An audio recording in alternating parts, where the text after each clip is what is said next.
Before we bombed Baghdad in the spring of 2003, one evening some Iraqi children made paper boats to carry candles down the Tigris River as prayers.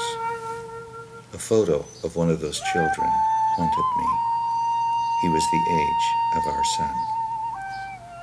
Then we began to bomb in Iraq, and I had to go to Arkansas. I had to stand in McNeil, the town where my father had been in the opening days of World War II.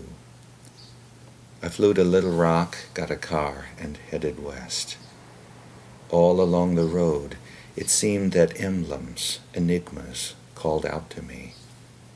I stopped by a building with one wall standing. Someone had left a message there. I stopped at a hardware store with a strange name. I stopped in a town square and looked around. By the time I got to McNeil, it was early morning. The cafe had closed. The school was for sale. A family had dumped their possessions beside a pond. Someone had posted the 10 Commandments here and there around town. I stopped at the convenience store run by two ladies named Gloria and Miss Margaret, very friendly. "You from around here?" Gloria said. "Welcome to McNeil. You wander around all you want. Beautiful day." In 1942, my father was held near McNeil because he refused to kill anyone, even young men from Germany or Japan. It was just after Pearl Harbor, and hysteria had swept the country. So the government interned my father with objectors like him in camps around the country. The objectors were put to labor in the countryside.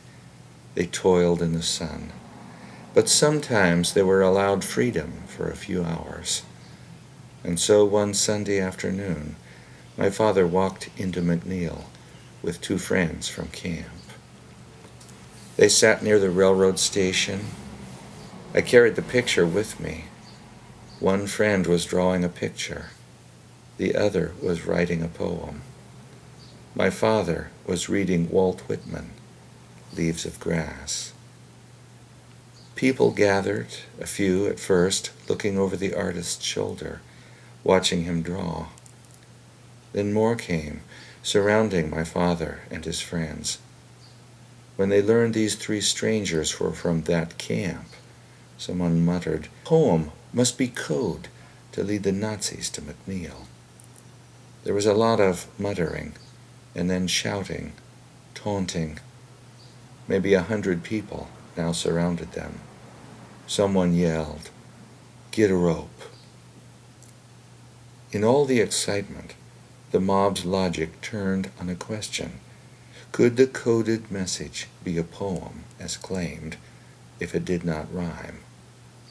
A man grabbed Whitman from my father's hands to settle the matter.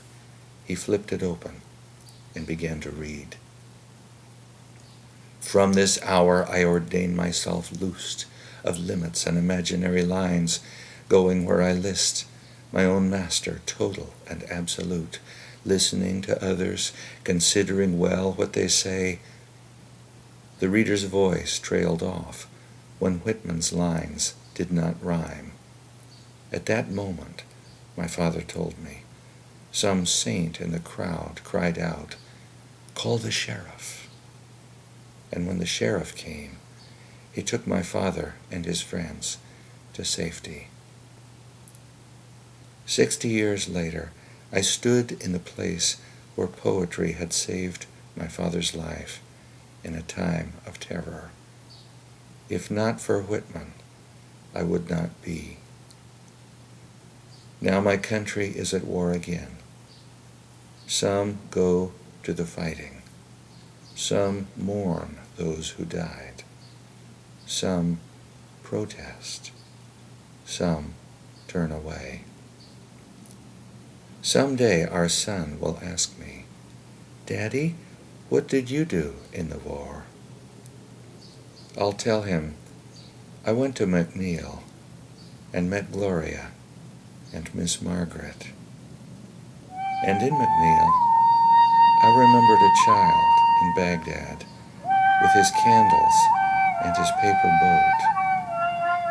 But in my mind, instead of his face, I saw your face.